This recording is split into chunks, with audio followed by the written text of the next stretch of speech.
আজ আমার এক সাবস্ক্রাইবারের রিকোয়েস্টে ওয়াগনারের সাথে সেলেরিওর কম্প্যারিজন করব। দুটোই মারুতি কোম্পানির হ্যাচব্যাক 5 সিটার কার। দুটোই বেশ ভালো ফেমাস গাড়ি। ওয়াগনারের এক্সশোরুম প্রাইস 5.54 লাখ থেকে 6.89 লাখের মধ্যে, আর সেলেরিওর এক্সশোরুম প্রাইস 4.99 লাখ থেকে 6.74 লাখের মধ্যে। দুটো গাড়ির দামের মধ্যে খুব একটা ডিফারেন্স নেই। যে ওয়াগনার কিনতে পারবে সে সেলেরিও কিনতে পারবে। এখানেই তৈরি হয় কনফিউশন। তাহলে আপনি কোন গাড়িটা কিনবেন? দুটো গাড়িই তো ভালো। তো চলুন ডিটেলসে আলোচনা করি এবং আপনাদের সব কনফিউশন দূর করি। প্রথমেই আসি ইঞ্জিনের কথায়। ওয়াগনার এবং সেলেরিও দুটো গাড়িতেই 998 CC 3 cylinder petrol engine use করা হয়েছে, যার ম্যাক্স পাওয়ার 65.71 bhp এবং 89 নিউটন মিটার টর্ক জেনারেট করতে পারে।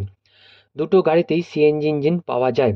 সিএনজি ইঞ্জিনের ম্যাক্স পাওয়ার 55 bhp এবং 82 নিউটন মিটার টর্ক জেনারেট করতে পারে। কিন্তু ওয়াগনারের জেডএক্সআই প্লাস, জেডএক্সআই অটোমেটিক এই মডেলগুলোতে 1.2 লিটার অর্থাৎ 1197 CC 4 cylinder petrol engine use করা হয়েছে, যার ম্যাক্স পাওয়ার 88.50 bhp এবং 113 নিউটন মিটার টর্ক জেনারেট করতে পারে। ওয়াগনারের এই মডেলগুলো বেশ পাওয়ারফুল। যাদের পাওয়ার পিকআপ বেশি দরকার তারা ওয়াগনারে এই মডেলগুলো কিনতে পারেন। এবার আসি মাইলেজের কথায়। ওয়াগনার এবং সেলেরিও দুটো গাড়ি পেট্রোলে 20 থেকে 22 কিলোমিটার মাইলেজ দেয়, আর সিএনজিতে 30 কিলোমিটার মাইলেজ দেয়। কিন্তু ওয়াগনারের 1197 সিসি ইঞ্জিনের মডেলটি 18 থেকে 19 কিলোমিটার মাইলেজ দেয়। ইঞ্জিন একটু বড় হলে মাইলেজ তো কম হবেই। দুটো গাড়ির ফুয়েল ট্যাঙ্ক ক্যাপাসিটি 32 লিটার, আর সিএনজি হলে গ্যাস ট্যাঙ্ক ক্যাপাসিটি 60 লিটার। দুটো গাড়িতেই 5 স্পিড ম্যানুয়াল এবং অটোমেটিক গিয়ারবক্স পাওয়া যায়। দুটো গাড়ি ফ্রন্ট হুইল ড্রাইভ অর্থাৎ ইঞ্জিনের সাথে গাড়ির সামনের দুটো চাকা কানেক্টেড থাকে। দুটো গাড়ির সামনে ডিস্ক ব্রেক এবং পিছনে ড্রাম ব্রেক আছে। ওয়াগনারের হুইল সাইজ 14 ইঞ্চি আর সেলেরিওর হুইল সাইজ 15 ইঞ্চি। এবার আসি ডাইমেনশনের কথায়। ওয়াগনারের লেন্থ 3655 মিলিমিটার আর সেলেরিওর লেন্থ 3695 মিলিমিটার। ওয়াগনার চওড়াতে 1620 মিলিমিটার আর সেলেরিও চওড়াতে 1655 মিলিমিটার। ওয়াগনারের হাইট 1675 মিলিমিটার আর সেলেরিওর হাইট 1555 মিলিমিটার। এর থেকেই বোঝা যাচ্ছে লম্বা চওড়াতে সেলেরিও ওয়াগনারের থেকে একটু বড়, কিন্তু ওয়াগনারের হাইট সেলেরিওর থেকে বেশি। ওয়াগনারের বুট স্পেস 341 লিটার আর সেলেরিওর বুট স্পেস 313 লিটার। মানে ওয়াগনারের বুট স্পেস সেলেরিওর থেকে একটু বেশি।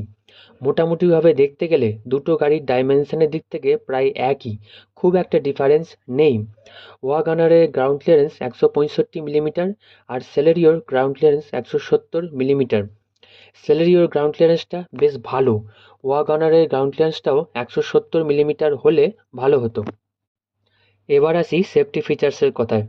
দুটো গাড়ির জেডএক্সআই প্লাস মডেলটা নিলাম এবং এদের সেফটি ফিচার্সের মধ্যে একটা কম্প্যারিজন করব। প্রথমেই কিছু সেফটি ফিচার্স বলবো যেগুলো দুটো গাড়িতেই আছে, যেমন ABS central lock, child safety lock, anti theft alarm, 2 airbags, day night rear view mirror, seat belt warning, door ajar warning, electronic stability control, anti theft device, speed alert, speed sensing auto door lock, hill assist. এবার একটা ফিচার্সের কথা বলবো যেটা শুধুমাত্র সেলেরিওতে আছে কিন্তু ওয়াগনারে নেই। ইমপ্যাক্ট সেন্সিং অটো ডোর আনলক। এই ফিচার্সটার কাজ হলো গাড়ি অ্যাক্সিডেন্ট করলে ডোরগুলো অটোমেটিক আনলক হয়ে যাবে, অর্থাৎ দরজা খুলতে কোনো প্রবলেম হবে না। এবার কিছু কমন ফিচার্স বলবো যেগুলো দুটো গাড়িতেই আছে, যেমন multi function power steering, idle start stop button, air condition, heater, keyless entry, gear position indicator, 4 power window, rear wiper, rear window washer. এবার কিছু ফিচার্স বলবো যেগুলো শুধুমাত্র সেলেরিওতে আছে, যেমন air quality control, engine start stop button, voice commands, height adjustable driver seat, rear defogger. এবার বলি কোন গাড়িটা আপনি কিনবেন। দুটো গাড়ি প্রায় same, engine power space features প্রায় সব একই। আপনি যে কোনো একটা গাড়ি কিনতে পারেন আপনার পছন্দ মতো। যদি একটু বেশি পাওয়ারফুল গাড়ি কিনতে চান তাহলে ওয়াগনারের ZXi মডেলগুলো কিনতে পারেন, যেগুলোতে 1.2 লিটার ইঞ্জিন ইউজ করা হয়েছে। এছাড়া দুটো গাড়িই ভালো, আপনি যেটা খুশি কিনতে পারেন।